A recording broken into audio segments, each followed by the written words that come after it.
श्रीमद् कुंज विहारे नमः। श्री स्वामी हरिदास विजयतेतराम।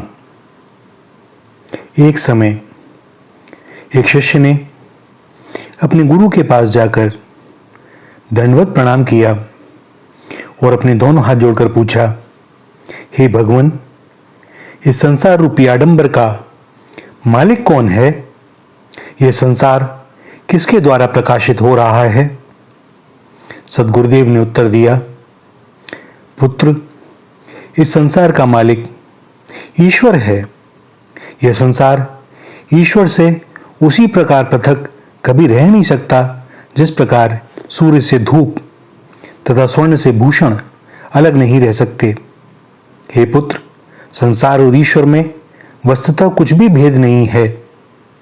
केवल अज्ञानी जनों को ही इनमें भेद दिखाई देता है और इस अज्ञान के दूर होते ही संसार ईश्वर रूप में दिखने लगता है।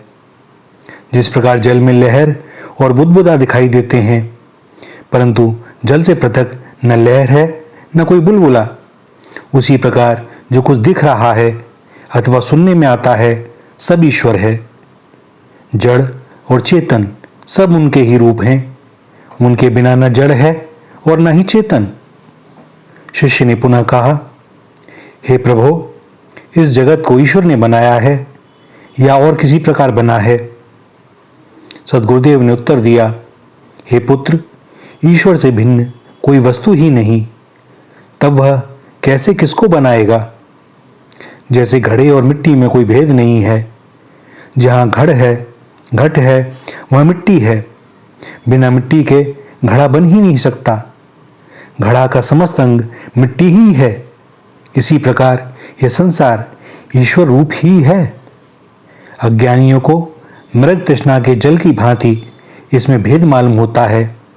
जब ईश्वर की प्राप्ति के लिए अज्ञानी पुरुष कोशिश करते हैं और उनका अज्ञान दूर हो जाता है, तो यह संसार ईश्वर स्वरूप ही दिखलाई देने लगता है।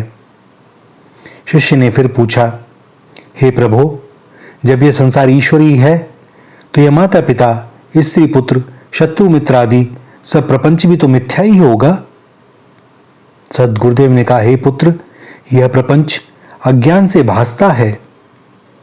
जब तू भेद बुद्धि को दूर कर देगा तो तुझे यह संसार इस रूप में नहीं भासेगा, सब ईश्वर ही दिखलाई देगा। ईश्वर से अलग द्वैत भाव में ही संसार भासता है। जिस प्रकार जल और बुलबुला भेद बुद्धि से दो दिखाई पड़ते हैं।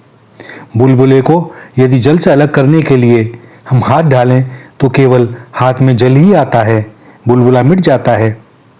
इसी प्रकार सांसारिक प्रपंच रूपी बुलबुले को ईश्वर रूपी जल से पृथक करना चाहें तो वह कदापि अलग न हो सकेगा। ज्ञान होने पर केवल ईश्वर ही दिखाई पड़ेगा। तब शिष्य ने कहा, हे प्रभु, जब हम सबको ईश्वर रूप ही जानेंगे तब हमसे कोई पाप ना होगा और पाप न होने से हमें नरक भी नहीं जाना पड़ेगा। इसलिए हमारे ऊपर दया करके वह उपाय बतलाइए जिससे हम समस्त जगत को ईश्वर रूप जान सकें। सद्गुरुदेव ने कहा, हे पुत्र, जो कुछ देखने सुनने में कहने में आ रहा है वह सब ईश्वर ही है। तू मेरे इस वाक्य पर विश्वास कर। और वासुदेवः सर्वमिति, सब ईश्वर रूप है। इस मंत्र का स्वयं जाप कर तथा दूसरों से भी यही जपाया कर। यही मोक्ष का साधन है। भैया, यह सत्य बात है। हमारा ज्ञान जब तक प्रबल है, जब तक हम बुद्धि के द्वारा तर्क और कुतर्क कर रहे हैं, हम स्वयं सरल नहीं हो जाते। हमारे हृदय से किसी के भी प्रति द्वेष भाव, वैर भाव और कपट निकल नहीं जाता, तब तक यह अनुभूति नहीं हो पाती है।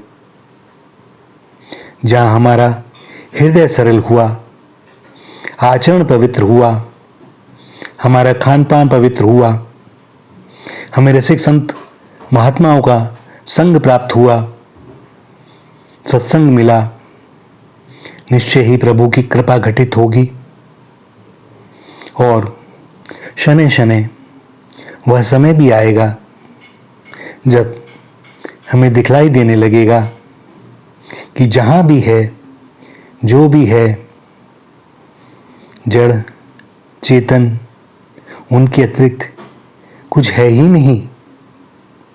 उन्होंने ही स्वयं अपने को असंख्य रूपों में प्रकट कर रखा है।